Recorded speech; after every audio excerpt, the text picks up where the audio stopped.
Okay, go ahead. So Shanti, I have a practical question. I would like to work as long as I can into my 60s and 70s. Or perhaps, I mean, I would like to have income as long as I can. Uh, is there a good way to stay competitive in my field going through my 60s? What's a good way to, as you get older, to remain competitive when so many younger people are coming into an area of Okay, work? Yeah. okay, thank you. This is a very important question people should think about. I want to bring out overall picture. It is Sankhya philosophy. I'm simplifying so anyone can understand. Entire universe was created by combination of consciousness and energy. God is supreme consciousness. He projected energy from himself and entered the energy and created the universe. Generally, a carpenter needs wood to make the furniture. Carpenter and wood is separate. Goldsmith and gold is different to make the ornaments. God created the universe, so the symbol is dancing Shiva. God is the creator and his creation is his dance. So dance and creation, God are not separate. So that means everything we see is nothing but God consciousness and energy. Everything that looks solid, liquid, or gaseous is nothing but God consciousness and energy. Okay. These two forces to work together to produce the universe as macrocosm and microcosm. Just like at minute scale, proton and proton, electron, and neutron makes atom. So atom is a formation, and what it needs is positive force, negative force, and balancing force. Same way, God created three forces to create the universe. So that means universe will dissolve if there is no such forces. Lao Tzu brought the philosophy 500 BC, which was in around the time of Buddha, that yin and yang, there is no conflict of positive and negative, but they blend together. So entire universe is created by three forces. Three forces are described are sattva, rajas, and tamas. Sattva means balancing force, rajas means activity, and tamas means inertia. So all of us are victim of these three forces.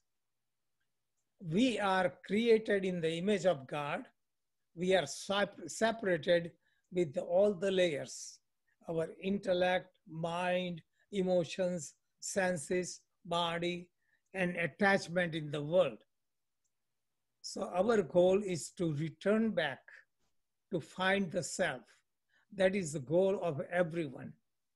So God created this mirage for one to wake up. So this mirage is called Maya. Maya has two forces. One force is concealing force, that means tamas, darkness, or ignorance, where one doesn't think, one lives like animals, only survival, pleasure, sleep, and procreation. This is common in all the animals I describe in the book, Ahar, Nidra, Bhay, and Maithun. Food, sleep, protection, survival, and procreation. Means everyone wants to continue their life to go on. You can see tiger, snake, or monkeys. All of them, they want their babies. They want procreation to continue. We are also part of that, but we have potential to rise to higher level. From this darkness is everywhere. So there are three stages in the food. Food can make you lazy. Food can make you active. Food can make you balance. Same way, charity. You can give charity out of anger. You can give charity to show off, or you can give charity for self purification. You can practice austerity to torture your body. You know, many people, in name of yoga, torture their body. That is tamas. Others do austerity because everyone admires them. They live in seclusion and silence because everyone admires them. They give charity because people admire them. So sattvic state is where you do for self-purification. And we have to rise from inertia to activity to purity to attain self-realization. So this is in a capsule form. So when one is, ego is also the same way. Pure ego is ahankar or I consciousness, which is closest to our higher self. Our higher self or Atman or God within us presented as consciousness, I am. And that is the ego, pure consciousness. When it is identified with intellect, mind, senses, and body, then it becomes impure. Okay. So the students I was talking about, they have subtle ego. So ego keeps you in darkness. It prevents you from growing. So this is the lowest form of ego, that you defeat yourself. You find excuses not to do things. This is ego that produces laziness. You find excuses not to practice, not to do things which are good for you. You have bad habits and somebody shows you how to remove the habits. You don't want to quit the habit, so you find the excuses. The smoking is good for you because there was some report. Drinking is good for you because this does this. We find excuses. This is lower ego. From that, we have to come to the ego that is self-confidence. I can do something. Most of the people live in ignorance. They don't do anything for themselves. But those who wake up, I don't want to be slave to the world. I don't want to be like a street person. I want to have my own house. I want a warm house. I want air conditioning. I want enough food to eat. I want more clothing. So people go in this direction to get the strength. But most of them get lost into rasic state because they get lost into making money, get lost into earning the name, fame, or power. And you can see in the politics what is happening today, that because to get ahead, one lies and cheats. This is the wrong way.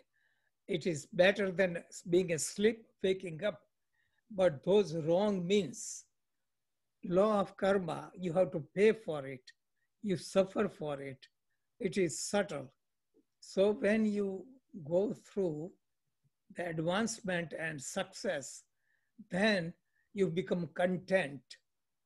You become content, you understand that I am connected with everyone and everything. So you cultivate compassion. You cultivate love for everyone. That is when you have sattvic quality that makes you worthy to feel connection with God. This is what we have to cultivate.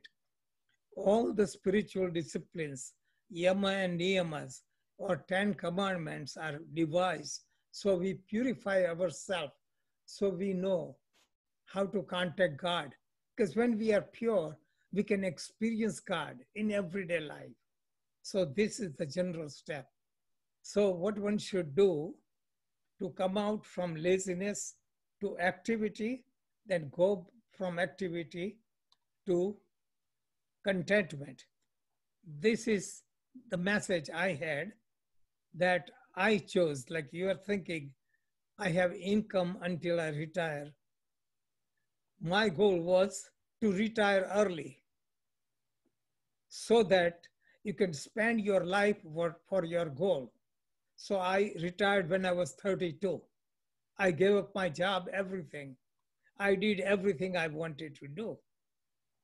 So the purpose of retirement is to spend time for what you love, enjoy life, and more than that goal of life is to find the self, to feel liberated.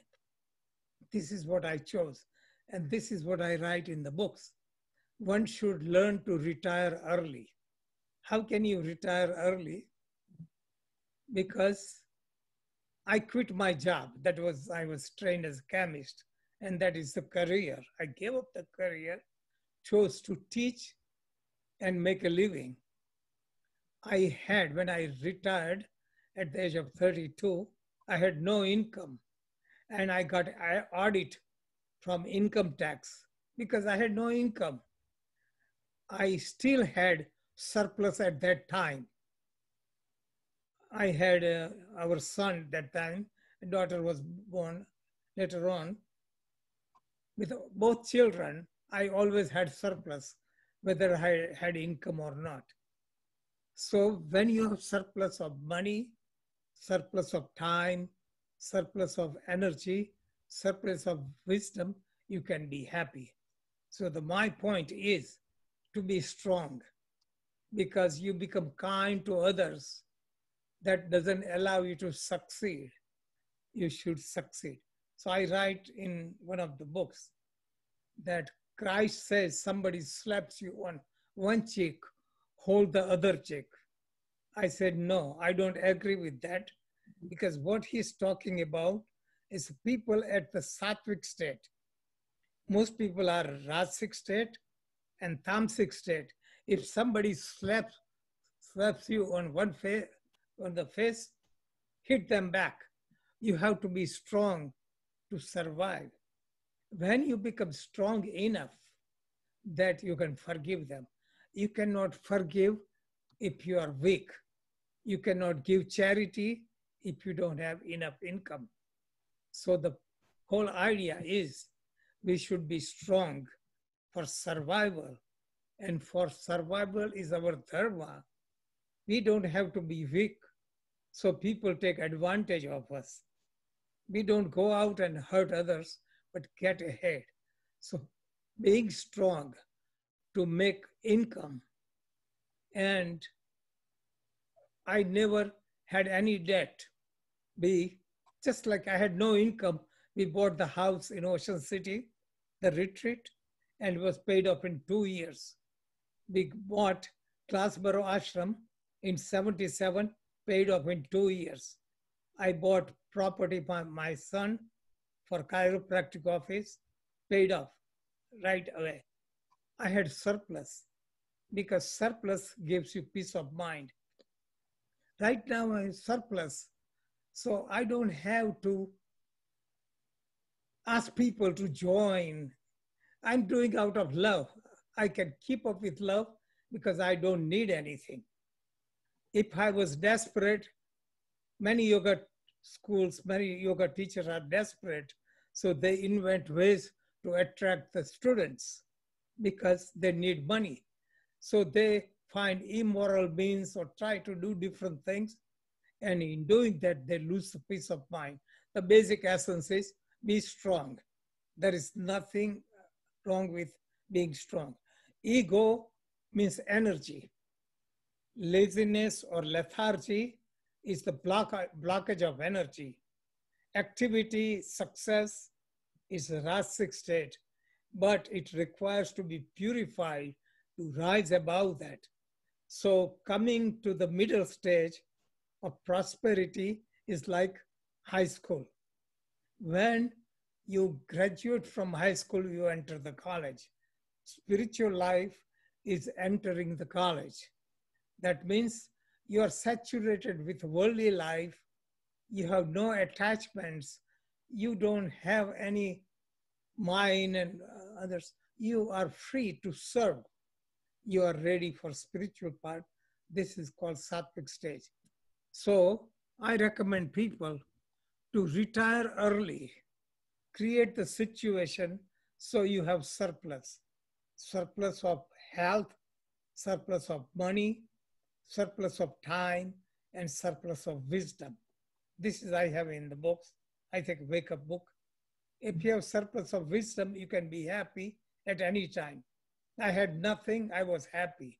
People have everything and still miserable. Billionaires are miserable because they're caught up in hurting others, cheating, immorality, and following blindly. This is why be strong. That is the practice of yoga. Yoga means union, uniting energy, awakening prana, and money is not evil. In Hinduism, goddess Lakshmi is worshipped. So on a certain day, couple of days after New Year's Day, they worship coins and goddess Lakshmi. So wealth, money is not evil. How you make the wealth is important. So what is people complain money is evil, they are not right. Christ says it is easy to camel go through the needle, eye of a needle, than wealthy man to go to heaven. He doesn't talk about wealth. Is the wealth improperly earned and attachment to wealth. So do whatever necessary so you can retire. If you can retire now, imagine retire in such a way that you have surplus income come. So you don't have to work. You have income coming. So you can focus on what you love or you can really meditate. So that is my answer. Okay, and we can continue.